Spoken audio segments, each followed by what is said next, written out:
오늘은 1차 선교 여행에서 일어난 승패이란 제목으로 말씀을 선고합니다. 알렉산더 더프 박사라고 하는 스코틀랜드, 영국의 스코틀랜드 목사님이 계신데, 그분이 해외 선교사로 파송을 가서 인도에서 평생을 사역을 하고 나이가 많아서 머리가 휘어져서 이제 고국으로 뼈를 묻기 위해 돌아왔습니다. 그리고 이제 수고했다고 환영 예배를 드려주는데, 이 선교사님이 쭉 감회를 얘기한 다음에 여러분들에게 한 가지 제안합니다. 그러고 제가 있다가 온 그 인도에 여러분 중에 선교사로 가실 분들을 제가 찾습니다 하고 사람들에게 반응을 보여달라고 했더니 한 사람도 반응을 보이는 사람이 없는 거예요. 근데 이 노인 선교사님이 충격을 받고 그 자리에서 쓰러지게 됐다는 겁니다. 사람들이 너무 깜짝 놀래가지고 막 부축하고 이제 밖으로 모시고 나가려고 그랬더니 정신이 다시 든 다음에 하는 말이, 내가 아직 마저 해야 될 말이 있으니 나를 다시 강대상으로 올려달라고. 그래서 할 수 없이 강대상에 다시 올려드렸더니 제가 다시 해야 될 말이 있습니다. 저는 이곳에 고향에 와서 뼈를 묻으려고 왔는데 저는 다시 결심했습니다. 인도로 다시 돌아가서 겐지즈 강에 제 뼈를 묻겠습니다. 이렇게 말을 하더래요. 그 말이 얼마나 더 충격이 됐겠습니까? 성도들 중에 여러 젊은이들이 일어나서 저희들이 가겠습니다. 이렇게 놀라운 결실을 맺었다고 합니다. 선교는 쉬운 게 아닙니다. 그러나 반드시 필요한 것입니다. 오늘 본문에 보면 이제 바나바가 지지난 시간에 1차 선교 여행을 바울과 함께 출발했다 하는 내용까지 우리가 참고를 했는데, 이제 오늘 이 말씀의 내용은 1차 선교 여행에 진행되는 과정 중에 또 몇 곳에서 승리도 하고 또 실패도 하고 하는 사건들이 생겨요. 그래서 먼저 1차 선교 여행 그 지도를 여러분들에게 잠깐 보여드리고 설명을 좀 한 다음에 진행하겠습니다. 1차 선교 여행은 여러분들이 보시다시피 안디옥이라는 곳에서 이제 초록색으로 이렇게 나가고 있습니다. 근데 이 안디옥이 그 안에 보면 또 있어요.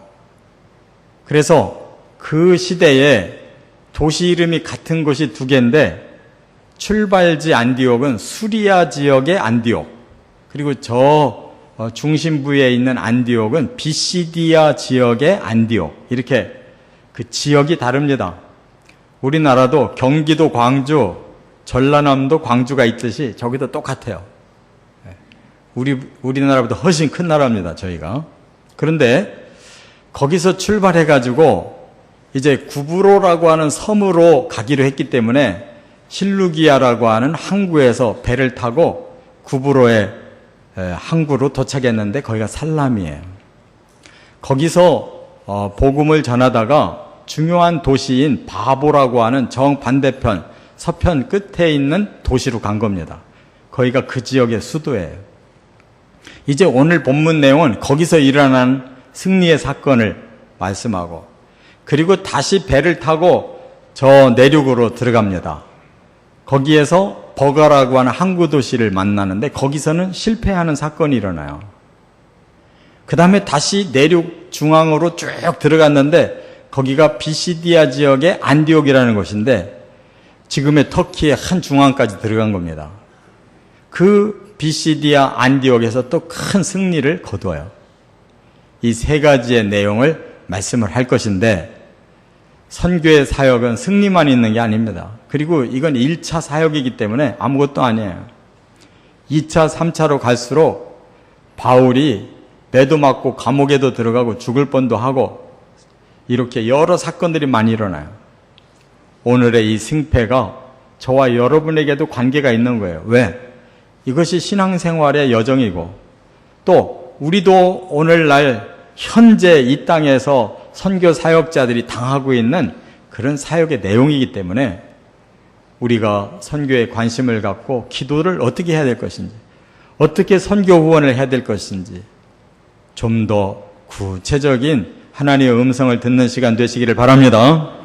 첫째, 6절부터 12절까지는 바보, 지금 보여준 그 구브로 섬의 제일 중심 부분이 바보라고 하는 도시인데 이곳에서 방해 중에 이적으로 승리하는 사건이 있었다는 겁니다. 먼저 11절 12절 다 같이 읽겠습니다. 보라, 이제 주의 손이 네 위에 있으니 네가 맹인이 되어 얼마 동안 해를 보지 못하리라 하니 즉시 안개와 어두움이 그를 덮어 인도할 사람을 두루 구하는지라. 이에 총독이 그렇게 된 것을 보고 믿으며 주의 가르치심을 놀랍게 여기니라. 네. 구브로 섬은 이 제주도보다도 큰 섬이에요. 근데 여기에 해양 도시가 발달됐기 때문에 로마에서 총독을 세웠습니다. 구브로 섬을 다스리는 총독이 서기오 바울이라는 사람이 있어요. 이 사람을 이제 사도 바울과 바나바가 전도하고 싶었는데 역시 그 사람도 지혜로운 사람이라 마음이 열려서 이들의 설교를 듣고 싶어 하는 거예요. 그런데 중간에 방해자가 있어요. 누구냐면 바예수라고 하는 유대인인데 거짓 선지자고 그 사람이 행하는 방법은 마술사예요. 마술사. 오늘날도 마술사가 사람들 깜짝깜짝 놀래고 또 희한한 일을 벌이지만 다 그 가짜입니다. 눈속임인 거예요. 그 당시도 막 자기는 하나님께서 가르쳐주는 그런 선지자로 특별한 일을 한다고 하면서도 전부 가짜 일을 행하는 거고 배후에서 사탄이 역사하기 때문에 언뜻 보면 기적인데 들어가 보면 아주 불의한 짓을 저지르는 사람이었어요. 이 사람이 구브로 지역에 상당한 영향력을 끼치고 있었습니다. 과거나 오늘이나 해안지대는 상당히 미신이 많아요. 그리고 세속문화가 많아가지고 사람들이 아주 거칠어요. 그래서 오히려 미신을 많이 믿고 또 바다로 나갔다가 죽는 사건들이 많고 하다 보니까 아무래도 많이 신에게 빌잖아요. 그러니까 이 사람이 진짜 신 하나님을 전하는 게 아니라 가짜로 이렇게 많은 이적을 일으킨다고 하고 사람들을 현혹시키는 사람이라 자기에게로 집중을 시키는 거죠. 서기오 바울 이 총독까지도 그의 영향력 안에 있는 거예요. 그래서 사도 바울을 못 만나게 막 방해를 놓으니까 도저히 서기오 바울하고 이 선교사들이 만날 수가 없는 거예요. 이 사람의 영향력이 하도 커서. 이 문제를 어떻게 해결했느냐? 바로 기적, 이적을 통해 해결했다는 거예요. 그렇지 않겠습니까? 가짜가 판을 칠 때 진짜가 어떻게 드러낼 수 있느냐? 진짜 기적만 일어나면은 금방 해결되는 거예요. 그래서 하나님의 성령이 사도 바울의 마음에 들어가셨어요. 아주 충만하게 임하셨어요. 그러자 바울이 그 바예수라는 사람을 향해서 그의 죄를 지적하면서 너는 이로 인해서 하나님께 벌 받을 건데 당장 맹인 될 거다 말을 한 거예요. 이거는 정면 도전이에요. 그의 죄를 먼저 지적합니다.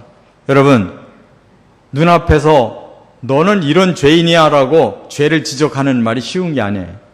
바울이 보통 담대하지 않으면 이 지역을 장악하고 있는 사람에게 죄를 지적할 수 있겠습니까? 성령이 시키시는 거죠. 그게 뭐라고 죄를 지적했느냐? 모든 거짓과 그랬어요. 너는 하는 것마다 다 거짓말이다. 두 번째, 악행이 가득한 자요. 하는 짓마다 전부 악한 일을 하고 있는 거다. 세 번째, 마귀의 자식이요. 네 배후에 사탄이 역사하고 있는 것이다.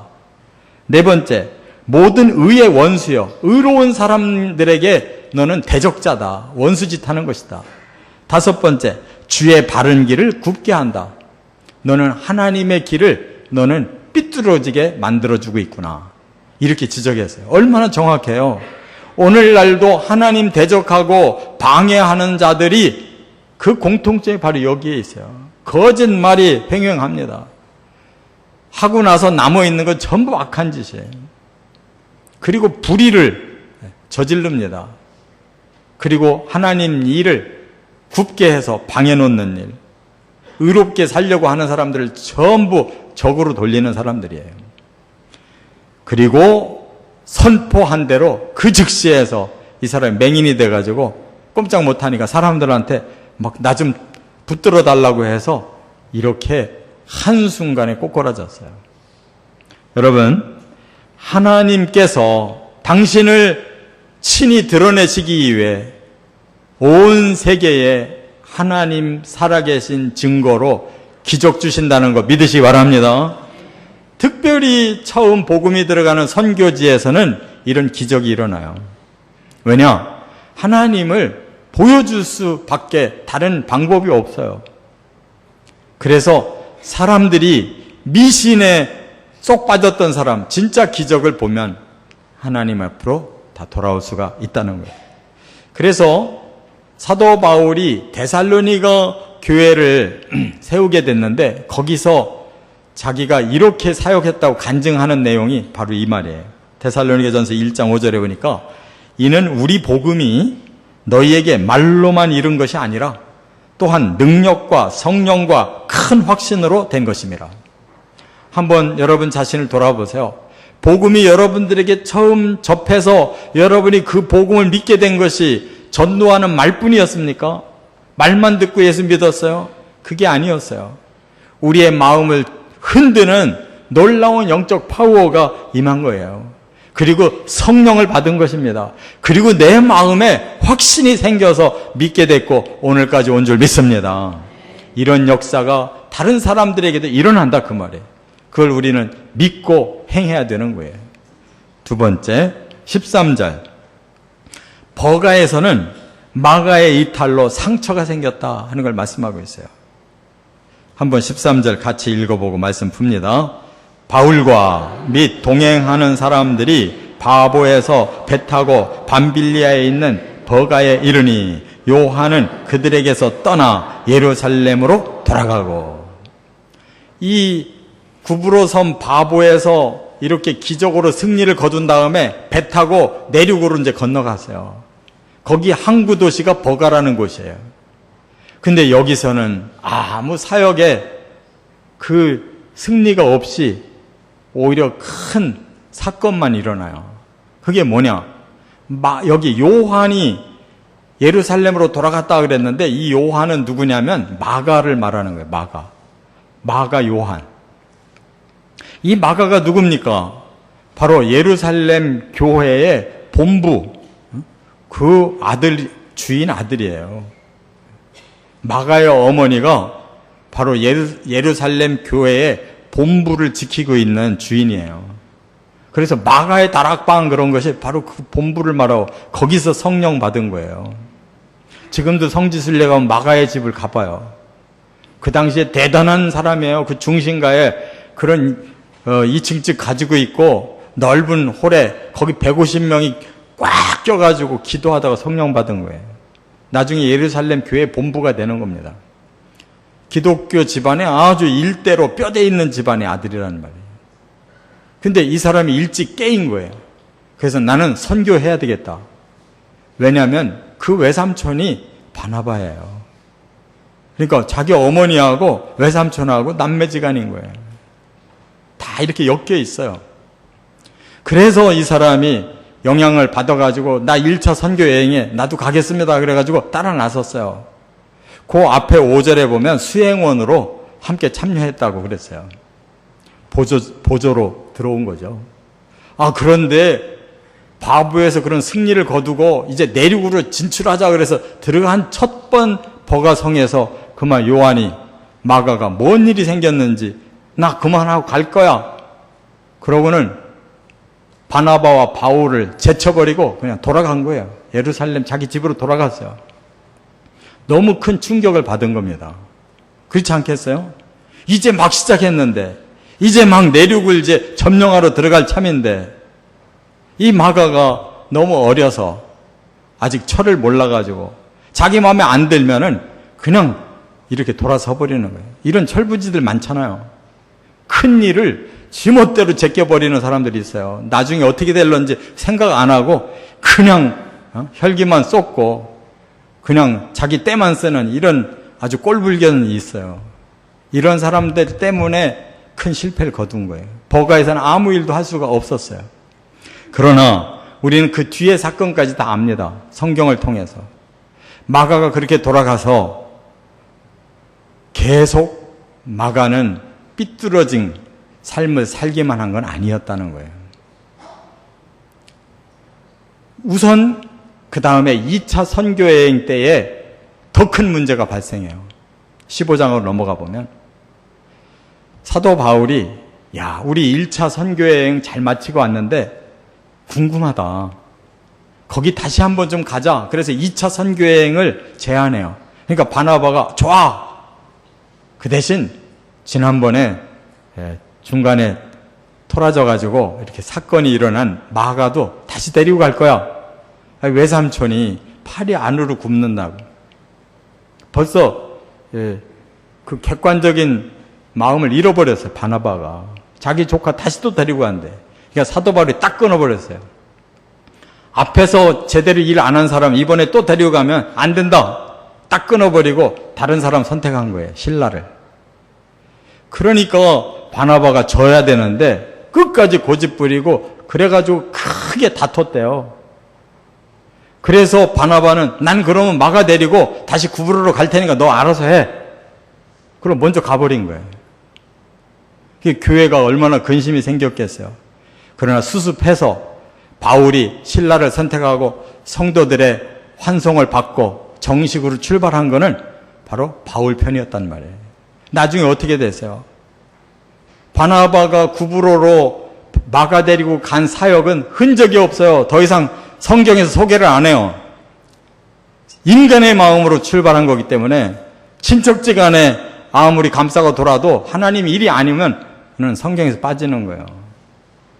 그래서 바울의 사역을 2차로 소개하고 3차로 소개하고 계속 바울 사역만 나오는 거예요. 그런데 여기서 끝났더란 불행한데 마가는 다행히도 신앙의 뿌리가 깊었던 사람이었기 때문에 회개합니다. 어떻게 회개하느냐? 전승에 보면 마가가 베드로의 수하에 들어가요. 지도자를 바꾼 거죠. 바울에게는 팽을 당해버렸으니까 자기가 잘못해서 이번에는 베드로에게 들어가요. 베드로와 함께 선교여행을 다니면서 통역관을 한 거예요. 통역관. 그런데 진짜 그게 사실이야만 되잖아요. 근거가 좀 있어요. 베드로전서 5장에 보면요. 이런 말씀이 있어요. 13절에 베드로가 마가를 향해서 이렇게 말을 해요. 내 아들 마가. 이렇게 말을 해요. 그 말은 뭐예요? 정말로 마가가 베드로에게 귀하게 쓰임받아서 아들이라는 칭호를 받아요. 그러니까 그 전승이 거짓말은 아니에요.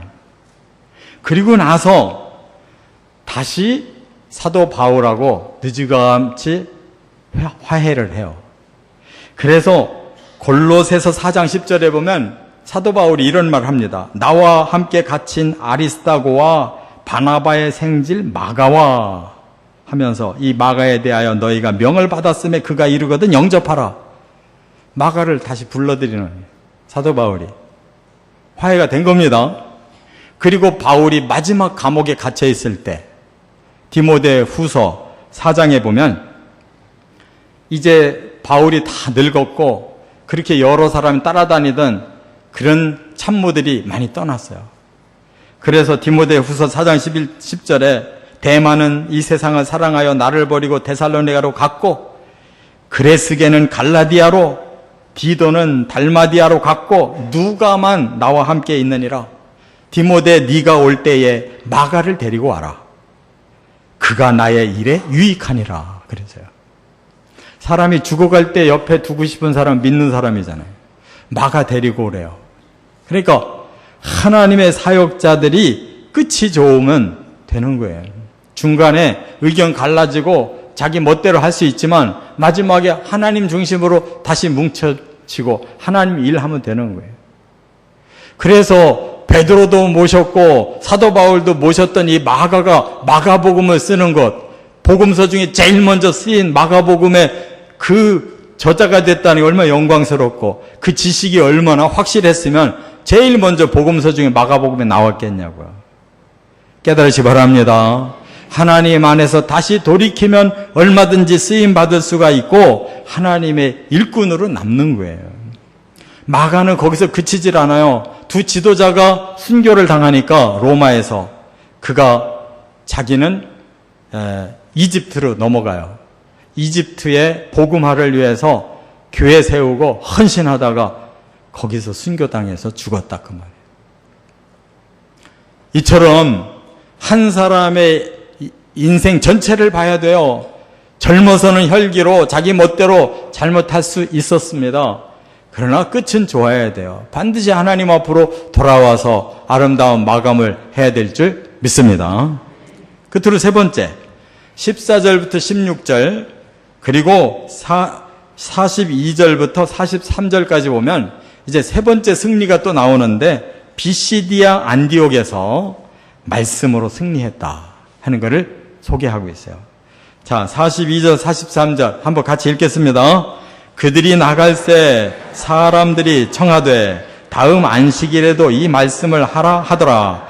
회당의 모임이 끝난 후에 유대인과 유대교에 입교한 경건한 사람들이 많이 바울과 바나바를 따르니 두 사도가 더불어 말하고 항상 하나님의 은혜 가운데 있으라 권하니라.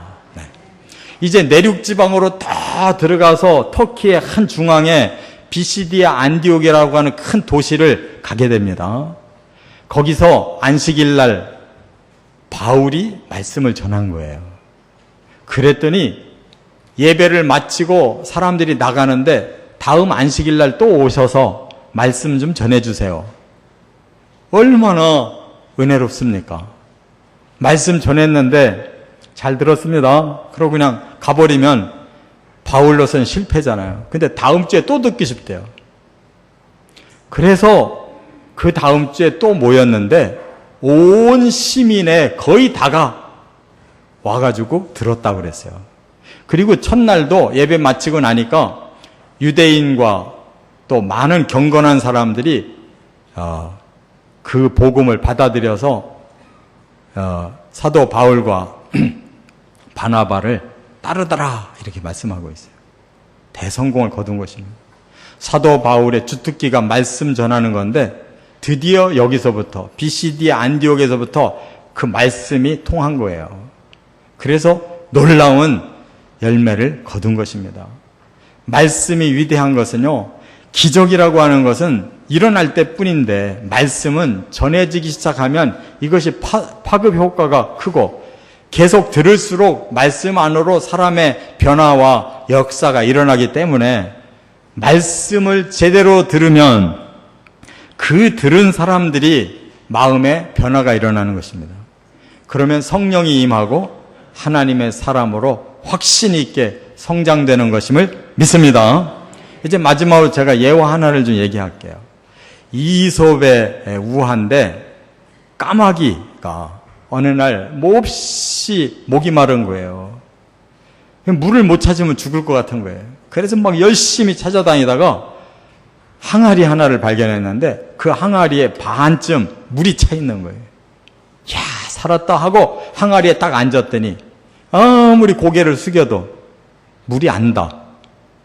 이게 짧아가지고 물이 반쯤밖에 없으니까 거기 뛰어들었다가 죽잖아요. 걸쳐서 먹긴 먹어야 되겠는데 물을 먹을 수가 없는 거예요. 그래서 포기하고 갈까? 포기하고 가면 나는 죽는데 어떻게 해서라도 해결해야 돼 하고 지혜를 짜내가지고 주변에 있는 돌멩이들을 계속 물어다가 집어넣은 거예요. 어떻게 될까요? 제가 예배 마치고 실험을 해봤다니까요. 제 방에서 컵 가지고 실험을 해봤어요. 물이 올라오더라고요. 나 이거 거짓말을 하면 안 되잖아요. 그래서 내가 이거 예화로만 끝내서 될 일이 아니구나. 이거 사실이 돼야 되겠구나 해서 제 방에서 컵 가지고 해보니까 물이 올라오더라니까요. 거기에다가 돌은 못 넣고 돌 대신에 못을 갖다가 자꾸 집어넣었더니 물이 올라오더라고요. 사실이에요. 그래서 물을 먹고 살았다 그 말이에요. 제가 이 말씀 왜 드린 줄 아세요? 사도 바울이 복음을 전할 때 말씀으로 한번 승리했다고 그게 끝이었습니까? 그 다음 갈수록 태산이었어요. 그에게 매가 수십 번 찾아오고 감옥이 여러 차례 있었고 돌에 맞아서 죽을 뻔하고 별일이 다 일어났었어요. 그러나 복음이라고 하는 돌을 끊임없이 던졌더니 그 속에서 생명들이 살아나서 각 곳에 열매가 맺어져서 수없이 많은 교회들이 탄생했기 때문에 한국까지 들어온 거예요. 할렐루야! 이렇게 신앙생활을 생기 있게 해나가시기를 주의 이름으로 축원합니다.